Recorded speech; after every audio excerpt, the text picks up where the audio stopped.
Alden, naka-move on na daw ng mabilis at master na daw sa pag-move on mga kasambreros. Maha may binoking kay Kat. At bakit si Kat wala doon sa occasion ng IV clinic mga kasambreros. So, natin pang items sa vlog nito. Unahin ko itong Kenham.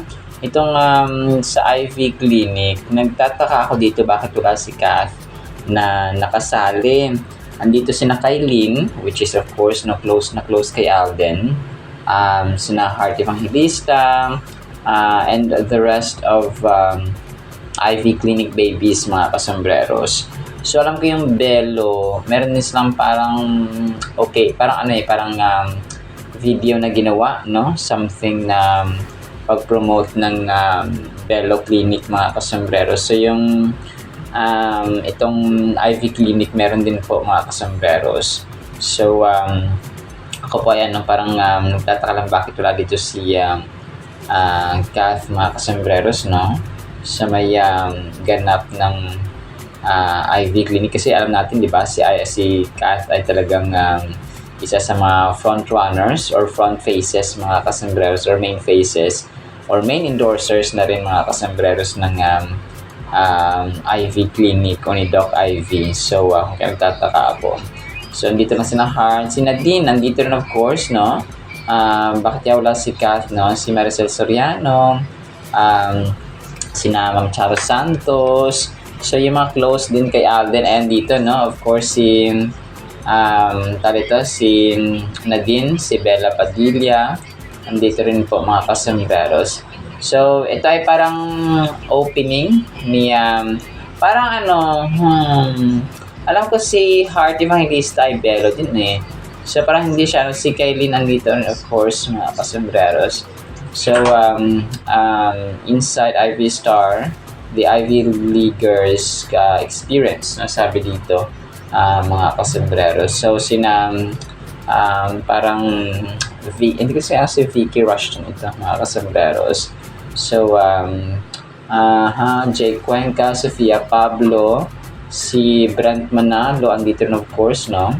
Mga kasambreros. Sino pa ba? Yun, so basta, mamaya piplay ko ito, mga kasambreros. So, yun, iba dito hindi kilala mga kasambreros, no? Pero yun, nagtataka ako bakit wala si Kat dito. Siguro busy siya or may priority siya. Mga customers kaya hindi siya nakadalo dito sa hindi lang parang magbubukas yung bagong ni Doc IV mga kasambreros, parang bagong clinic or something. So parang ito yung aking nakikita rito. Tapos nag-drop ng panibagong teaser or video clip ang view mga para ito yung mas complete na version mga kasambreros ng nakita or parang pinipilit ni ex-fiancé ni Cara, si Jeremy. So, I stand corrected ha. Si Marco Gallio pala ito, hindi si Christoph Barrio. Sorry po.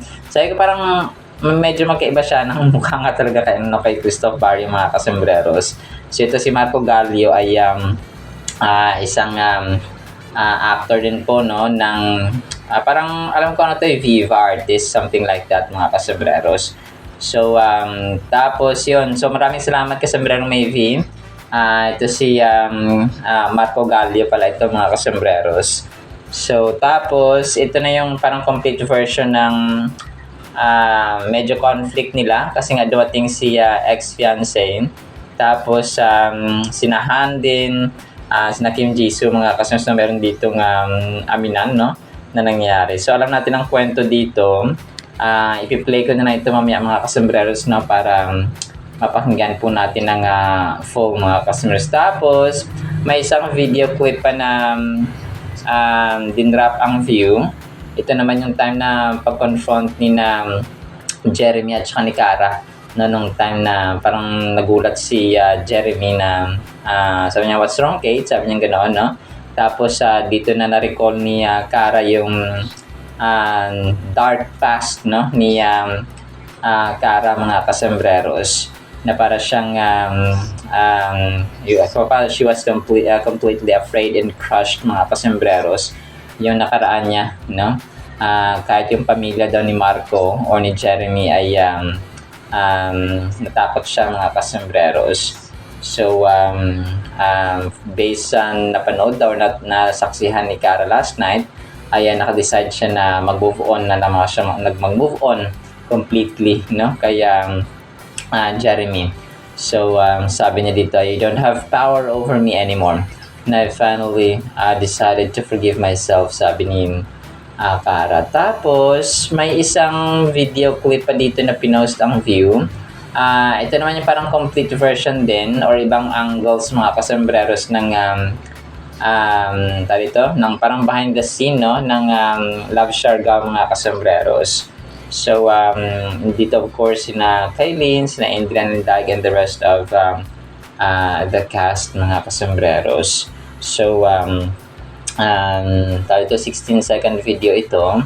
So, ang kukulit na of course, no, at saka nakakatuwa itong cast ng ng Love Siargao mga kasembreros. Tapos si Kath naman, may shinare dito ang parang bagong Bangko ID or BPI ID mga kasembreros. Na feature ito, no, ng isa sa mga admins ni Kath, no. So Bangko BPI. So may bago silang feature mga kasembreros. So grabe ang laman, 1 million pesos. 1 million pesos mga kasembreros. So pero yun talagang nakakatuwa lang yung bagong feature ng Bangko BPI. Tapos may picture din pala si Kath, no? At saka si Direk Ruel Santiago. Nag-selfie ang tatay ni Billy. So ito po ay parang free time, no? Ni Direk Ruel at ni Billy mga kasembreros sa kanilang set na Someone Someday. So ang magtatay mga kasembreros. Tapos may ibang pinost pa lang yung kapatid ni hindi ko alam kung sino mga kapatid niya mga kasembreros, pero pinost ito ng admin kagabi itong ganap nga, no, ng Fulkerson family ng weekend, no. Ito po ay parang pagkain dito, no, parang seafood yata ito mga kasembreros. So tapos may isang picture din na over the window, parang hindi na siya, parang over the balcony. Something like that mga kasembreros, na merong mga higaan, no, matatabi yata ng swimming pool yang sa labas mga kasembreros. So ito na yung bagong hindi ko na inisip ko bagong bahay ni Alden or doon nga sa Benito Farm, no, something like that mga kasembreros itong pinost niya dito. So kasi ano siya hindi siya kompleto na mga angles parati, putol-putol.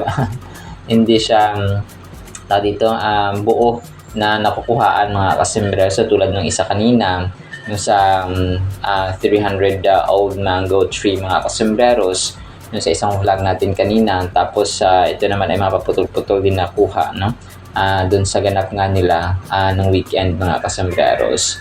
So, yun po. Tapos, major item tayo. Pakinggan natin ito mamaya, ha. Ito pa ay post ng When in Manila, no, interview niya na Cara Enjao sa Love Siargao cast mga kasembreros. So, dito nga sasabi niya dito na yung pag-move on ay na-master na niya. So, moving on is more on maturity, no, mga kasembreros, sa perspective how you see life. Si Alden kasi, nang pumasok si Jao sa buhay niya, yun yung part ni Jao lang na parang baby naman si Jao, no, when it comes to closure. So nakita niya na lahat ng signs that Alice is giving, pero persistent pa rin siya. Pero there's nothing wrong about that. Pero you have to tingnan mo ng malalim, no, realistic na pag ayaw na, wag na ipilit, sabi ni Alden dito mga kasembreros. So fiancé naman niya siya o si Ali, Ali Allison. So Ali yung pangalan ni Kath sa Too Good to Be True. So connected pa rin mga kasembreros. So yun, marami siyang natutunan dito, no, sabi niya dito mga kasembreros. Tapos sabay na iyak. Naiyak na naman siya. Sobrang kulit talaga ni Alden mga kasembreros. So, every project daw ay meron siyang matutunan, no? And sabi niya ay may mga times lang na special ones or special yung mga learnings niya mga kasembreros, and Love Siargao is one of those. Tapos, next item natin, na-feature din pala si Alden, no, sa EDCOM 2. Tara, watch natin ang bagong docu ni Alden. So, parang nag-encourage sila at nag-support kay Alden, no, about dito sa documentary nga niya na Rebuilding Broken Rooms, mga kasembreros. 127 reactions itong pinost ng EDCOM 2, mga kasembreros. So, maraming salamat, no, sa pag-support kay Phenomenal Box Office Cinema King, no, at sa buong GMA Public Affairs. Ito, dito, pinost ni Christina Falls, mga kasembreros. Sabi niya dito sa caption niya, ay bumisita ang nag-iisang Alden Richards dito sa Bathala Elementary School. Cavite yata ito, no? BS, mga kasembreros. So, ito pa yung time na, of course, bumisita at gumagawa pa si Alden ng docu nila na Rebuilding Broken. So, ayan, kinikilig si ate at ng iba pang nag-video kay Alden, mga kasembreros.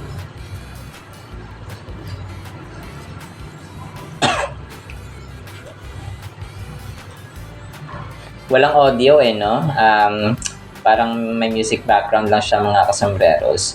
So, pero yun, no? Alam natin as expected yung mga reactions ng mga tao, even mga teachers, mga kasembreros na andoon, no, sa Bathala Elementary School. Tapos, yun, isa sa major items natin, friendship ni na Maha and Kath, mga kasembreros. So, ang ano pala dito, ang istorya pala is sa set ng Love Siargao, magkahiwalay pala yung tents nila. Hindi sila magkasama sa isang tent kasi nga bungis-ngis daw sila pareho. So, yun, hindi pwede magsama. Sabi niya dito ay hindi daw sila naubusan ng kwento. So, pag magkasama sila lagot, no, mga kasembreros. So, sobrang kulit pala, mga kasembreros. So, dito ang galing, no, kasi magigita lang daw sila sa set na mismo kapag may mga mabibigat na eksena silang gagawin ni Kath, no, mga kasembreros. So, ang kulit lang kasi yung friendship nila at saka yung sinabi niya dito na hindi sila pwedeng alam mo, para mga tipong normal na mag-best friends, mga kasembreros, tapos magkukulitan kahit na nasa trabaho. Kahit na nasa trabaho ng mga kasembreros.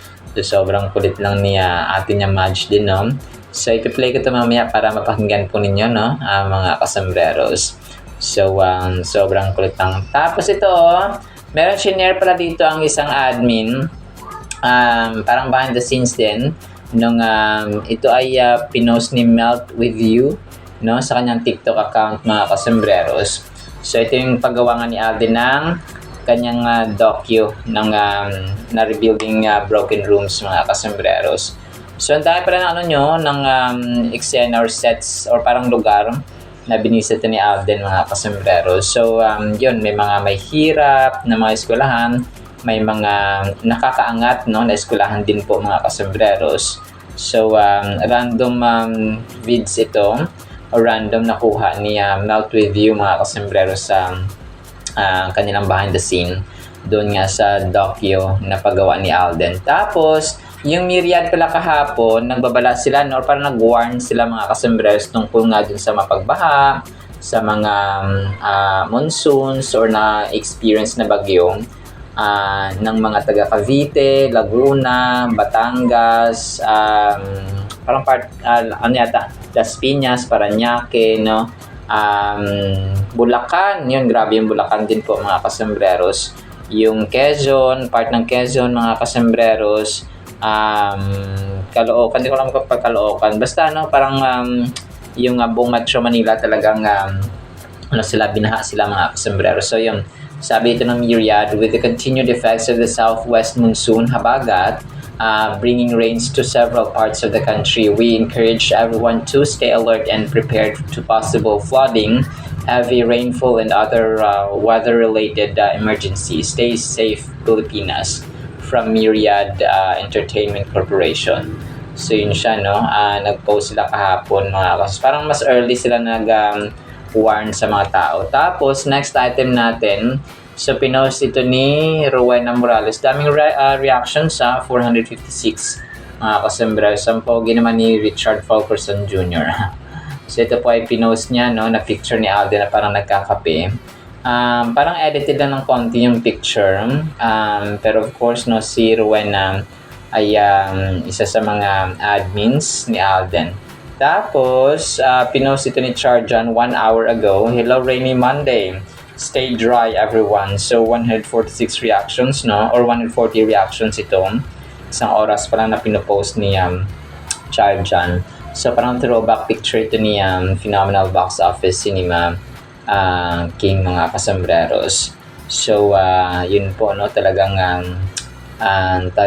talagang kailangan mag-ingat, no? At saka kailangang stay dry ang mga tao because naku po, talagang pwede tayong magkasakit na leptospirosis kapag tayo po ay babad sa tubig baha. So yun po. Yan lang actually sa ating captain items. I-play ko po itong mga videos and then para ma-enjoy po natin. And then yung salita ng Panginoon na sobrang mahalaga sa ating buhay ay sa pinakaunang vlog po natin yung araw. Isang pinagpalang araw po sa bawat isa. Actually, hindi ko pa pinoportray si Jao. I've already mastered the art of moving on. Ayun. Yeah. Moving on is more on perspective and maturity on how you see life. Si Alden kasi, nung pumasok si Jao sa buhay niya, yun yung part lang kasi ni Jao na parang, sabi ko, parang baby naman to si Jao when it comes to closure. Parang kita niya na lahat ng signs that Ali is giving, pero persistent pa rin siya. I mean, there's nothing wrong about that, but you have to be practical and you have to be realistic when it comes to those kinds of situations, di ba? Pag ayaw na, huwag mo na pilit. Ikaw naman, first girlfriend niya naman kasi si Anne. Oo nga, tsaka fiancé. naman. Kaya mag-uusap kami ni Jao pag nakita kami, but kidding aside, this project taught me a lot, totally. Kasi nung... Naiyak. No, joke lang. I mean, in every projects that I do, meron naman talaga akong mga natututunan and learnings along the way. But sometimes, there are special ones. And Love Siargao is one of that. Caitlin, wait. Hey. Sino ka ba? Jeremy. Ex-fiancé niya. So, Kara's real name is Caitlin? Hanbinok pa, it's not a secret identity. More like a rebranding. How about you, Hanbinok pa? Do you have a secret identity? Bakit pa siya nandito? Hinahanap ba niya ako? May 7 taon na. Si Jao nandyan, nag-aantay. Ano naman yung pagkatao mo? Deserve ni Kara na lumigaya. I wanna tell you something. Hindi mo kailangan magsalita. I just want you to know that I'm here. Hindi ko alam kung bakit hinayaan ko yun ang mangyari sa akin eh. You have to forgive yourself. Nahirap akong mahalin, Jao. Handa akong mahalin ka, Kara. Sir Han, why are you being so nice to me? I think I forgot something. Sir Han! Sir Han! Okay. 나 사실 너 좋아해. Magpuyo ka na ba dire sa Fox? Parang gusto ko nang magstay for good dito. Ayan na nga ni. Tinamaan ka na ng sumpa. Taas talaga tama ako kay Kare. How's your motivation letter? In here, Go ahead. it's time for this island girl to leave the familiar behind and become her best self. Is that good, Sir Han?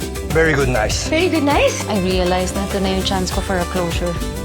Leaving you was the best decision I've ever made. Once you realize you can let go of things that weigh you down, that's when you'll see na ikaw mismo kaya mong maging sarili mong salbabida.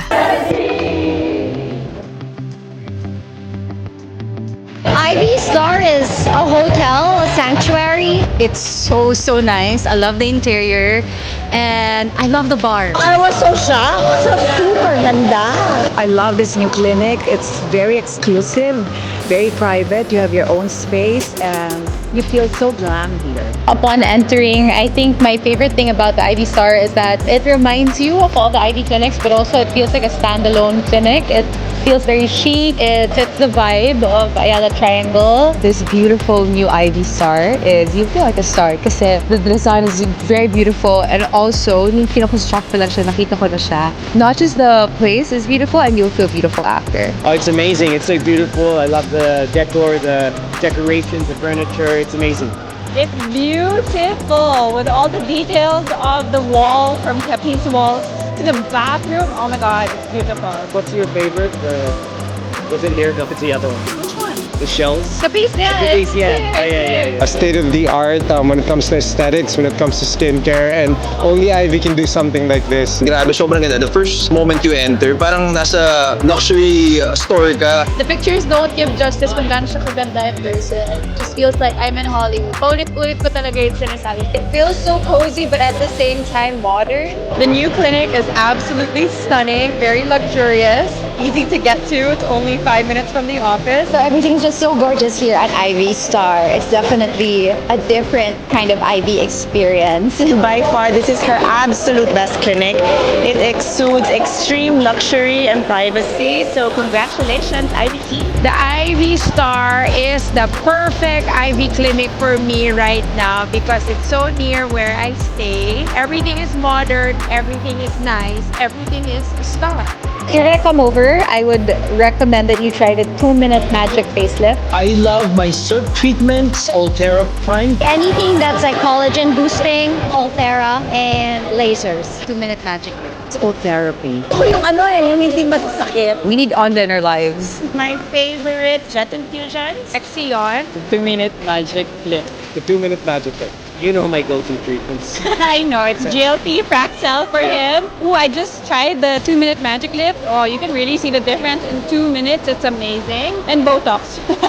The 2-minute magic lift. Ivy 17. Ivy 17. Ivy 17. Ivy 17. Ivy 17. What's going on, Kate?